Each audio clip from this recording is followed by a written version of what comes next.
राघव और प्रिया की शादी को 5 साल हो चुके थे। दोनों के बीच प्यार था, लेकिन पिछले कुछ महीनों में राघव का व्यवहार काफी बदल गया था। वह देर रात घर आता, फोन छुपा कर रखता और अक्सर किसी अनजान नंबर की कॉल जैसे ही आती, वह बाहर जाकर बात करता। प्रिया समझती थी कि राघव कुछ छुपा रहा है, पर क्या। एक शाम राघव नहा रहा था, तभी फोन पर मैसेज आया, आज रात 8 बजे पुराने कॉफी हाउस में मिलना। प्रिया यह देखकर हैरान रह गई। पुराना कॉफी हाउस, वही जगह जहां राघव और प्रिया पहली बार मिले थे। उस शाम राघव घर देर से लौटा और बोला, ऑफिस का काम था। पर उसके चेहरे पर घबराहट साफ दिख रही थी। प्रिया का शक और गहरा हो गया। कुछ ही दिन पहले उनके पड़ोस में एक नई महिला रहने आई थी, साक्षी। शांत, कम बोलने वाली और अजीब सी मुस्कान वाली। प्रिया ने कई बार नोटिस किया कि वह राघव को बड़े ध्यान से देखती है। कभी कभी तो ऐसा लगता मानो वह दोनों के बारे में सब जानती हो। एक दिन उसने अचानक कहा, आप बहुत परेशान रहती हैं, अगर मन हो तो किसी से बात कर लेना चाहिए। उसकी बातें, उसकी नजरें, सब कुछ प्रिया को असहज कर देता था। एक रात प्रिया उठी तो उसने देखा कि राघव बालकनी में खड़ा किसी से धीमी आवाज में कह रहा था, नहीं, अभी नहीं बता सकता, हां मैं संभाल लूंगा। यह सुनकर प्रिया घबरा गई। आखिर राघव क्या छुपा रहा है? वह किसे संभालेगा और किसे बताने से डर रहा है? सफाई करते हुए प्रिया को राघव की एक पुरानी डायरी मिली।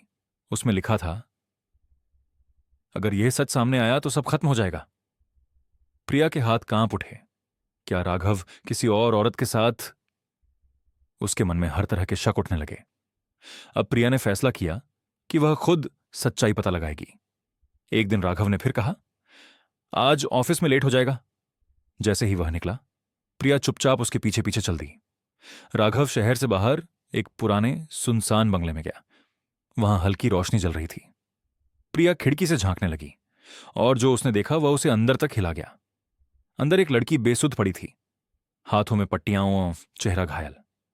पास एक डॉक्टर जैसा व्यक्ति था और राघव राघव उस लड़की का हाथ पकड़कर रो रहा था। प्रिया का दिल टूट गया।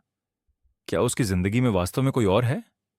तभी डॉक्टर बोला, राघव, तुमने इसे कब तक छुपाना है? तुम्हारी पत्नी को कुछ पता नहीं? राघव ने टूटे स्वर में कहा, मैं उसे अभी नहीं बता सकता। साक्षी मेरी जिम्मेदारी है, वह मौत के मुंह से लौटी है। साक्षी? क्या पड़ोस वाली साक्षी यही है? प्रिया की सांसें थम गईं। राघव आगे बोला, वो मेरी बहन है डॉक्टर, मेरी छोटी बहन। प्रिया के पैरों तले जमीन खिसक गई। जो साक्षी उनके पड़ोस में रहती है, वह तो कोई और थी। अचानक प्रिया अंदर दौड़ गई। राघव, ये सब क्या है? राघव ने घबराकर प्रिया को देखा। फिर वह धीरे धीरे बोला, प्रिया, 2 साल पहले मेरी बहन साक्षी घर छोड़कर चली गई थी। हमने बहुत खोजा, पर वह नहीं मिली। कुछ महीने पहले पता चला कि ये एक गिरोह लड़कियों को उठाकर गलत कामों में धकेल रहा है। उन्हीं में मेरी बहन भी थी। किसी तरह यह उनके चंगुल से भाग निकली, लेकिन सदमे से इसकी याददाश्त चली गई। फिर उसने कहा, मैंने तुम्हें इसलिए नहीं बताया क्योंकि मैं नहीं चाहता था कि तुम किसी खतरे में पड़ो। प्रिया की आंखों से आंसू बह निकले। तुम अकेले ये सब झेल रहे थे और मैं तुम पर शक कर रही थी। राघव ने उसका हाथ पकड़ा। मैं तुम्हें दुख नहीं देना चाहता था। प्रिया को अचानक अपनी पड़ोसन याद आई, वो भी साक्षी नाम की। वह सब कुछ जानने जैसा व्यवहार क्यों कर रही थी? प्रिया ने राघव को उसके बारे में बताया। राघव का चेहरा पीला पड़ गया। प्रिया, वो असली साक्षी नहीं है। वह गिरोह की मुखबिर है। वह हमारे घर और मुझ पर नजर रख रही थी।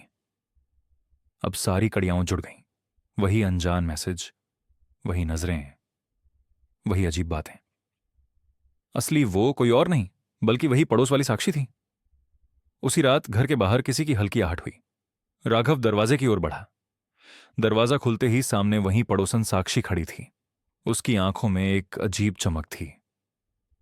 मुझे पता था तुम सच्चाई जान जाओगे, वह बोली। तुमने हमारी कंपनी से माल छीन लिया है। वह लड़की हमें चाहिए। अब प्रिया को समझ आया, वह राघव को फंसाने की कोशिश कर रही थी, लेकिन राघव तैयार था। उसने पहले ही पुलिस को सूचना दे दी थी। कुछ ही मिनटों में पुलिस पहुंच गई और उस नकली साक्षी को गिरफ्तार कर लिया।